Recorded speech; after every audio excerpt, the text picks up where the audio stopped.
A paz de Jesus Cristo, meus irmãos, professor Oswaldo falando, passando por aqui para estudar a palavra do Senhor com você.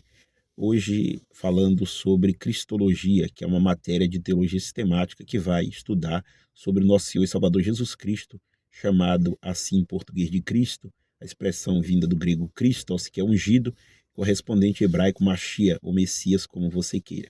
Tá bom? Hoje eu quero falar sobre a natureza humana do nosso Senhor e Salvador Jesus Cristo. Sabemos que Jesus é uma pessoa que tem duas naturezas, uma divina e uma humana. Quando falamos da natureza humana do nosso Senhor e Salvador Jesus Cristo, nós podemos ver de fato que ele encarnou. Isso aconteceu quando de fato ele é gerado no ventre da nossa irmã Maria.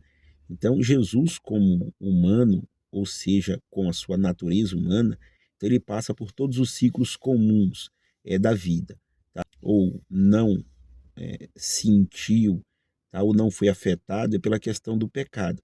Então, isso aí, o nosso Senhor e Salvador Jesus Cristo não.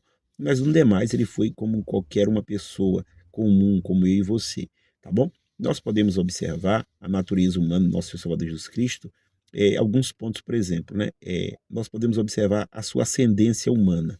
Como assim? Ascendência humana. Ele foi nascido de mulher. Nós podemos observar em Mateus capítulo 1, a partir do versículo número 18, que vai falar sobre o seu nascimento. Nasceu de uma mulher comum, como qualquer outra pessoa. É, em, em Gálatas 4:4 vai falar que, de fato, ele nasceu de mulher sob a lei, tá bom? Então, a ascendência humana do nosso Senhor Salvador Jesus Cristo. Quando nós vamos caminhando, podemos observar a natureza humana de Jesus em outro ponto. Nós podemos observar que ele crescia e se desenvolvia naturalmente, ou seja, crescimento e desenvolvimento natural. Ou seja, em Lucas 2:40 e Lucas 2:52 vai mostrar que ele crescia em estatura, ele crescia de fato assim em estatura. Ou seja, é claro que isso aí é algo comum de um ser humano, crescer em estatura. Nós podemos ver essa questão do vigor físico e também que ele crescia em sabedoria. Observe, então, como qualquer pessoa, crescia tanto em estatura, vigor físico, como crescia em sabedoria, nas suas faculdades mentais ou intelectuais, nós podemos ver isso. Outro ponto importante é a aparência pessoal.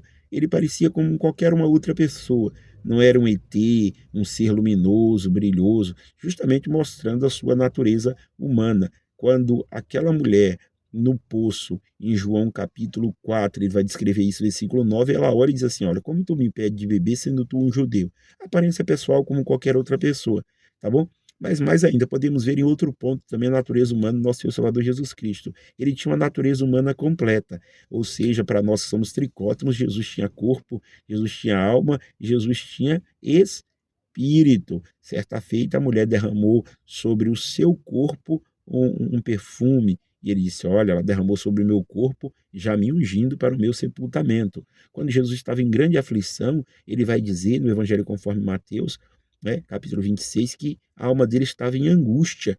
Tá? Em Lucas, capítulo 23 também, ele vai entregar o seu espírito. Olha, então Jesus tinha corpo, alma e espírito, uma natureza humana completa. Nós podemos ver isso aí, de fato, a natureza humana do nosso Senhor e Salvador Jesus Cristo. Mas nós podemos observar também a natureza humana do nosso Senhor e Salvador Jesus Cristo nas suas limitações físicas. Jesus, como homem, tinha limitações físicas. Nós podemos observar que, de fato, em João 4:6, ele está cansado, fadigado da viagem. Observe, fadiga e cansaço é ligado justamente à questão de uma pessoa. Você sabe que, né, Jesus, como Deus, não se cansa, porque a Bíblia diz no Antigo Testamento, o profeta Isaías, que Deus não se cansa e nem se fadiga. Mas nesse momento estamos falando da natureza humana do nosso Senhor Salvador Jesus Cristo. Logo mais em Mateus 8:24, Jesus está dormindo. Ora, Deus não dorme.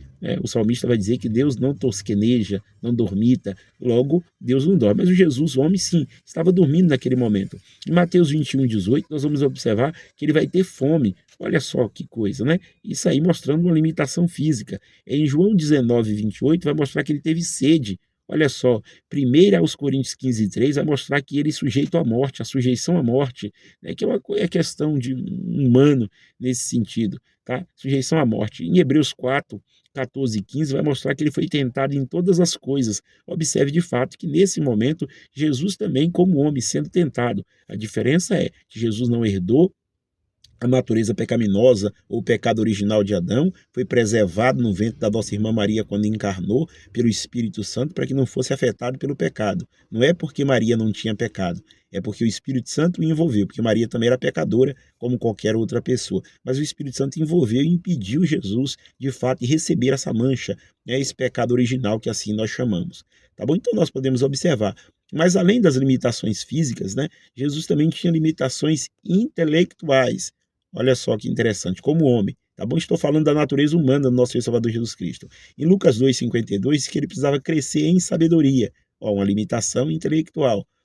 Quando você observa, por exemplo, o Evangelho conforme Marcos, no capítulo de número 11, né, ali, tem um relato interessante, alguns relatos, mas um deles é o seguinte, é que Jesus viu uma figueira, e vendo aquela figueira, Jesus viu que ela tinha assim, né, era bem pomposa e tal, e aí Jesus observou e foi conferir para ver se nela tinha fruto.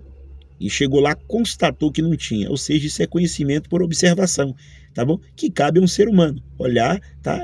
Viu somente folhas, foi identificar, foi ali por observação ver se de fato identificava se tinha fruto ou não.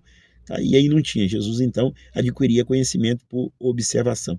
Nós podemos ver essas limitações mostrando justamente a natureza humana do nosso Senhor e Salvador Jesus Cristo. Lembrando que quando houve a encarnação, não houve perda dos atributos da divindade. Então, encarnação não é perda de atributo da divindade. Pelo contrário, quando ele encarnou, já tinha a natureza divina, agora adicionou-se a natureza humana na natureza divina. Então, encarnação não há perda de atributos da divindade, mas pelo contrário, a adição da humanidade na divindade. Lembrando que Jesus participou de todas as nossas fraquezas no sentido físico, né? Mas claro, sem pecado, e também participou aí das nossas fraquezas que nós chamamos de emocionais. Fraqueza física, né? Ele teve fome, teve sede, fraquezas emocionais. Então ele teve angústia, chorou, se alegrou, mas Jesus nunca participou das nossas fraquezas morais e espirituais. Tá bom? Deus abençoe a todos e fiquem todos na paz do Senhor Jesus.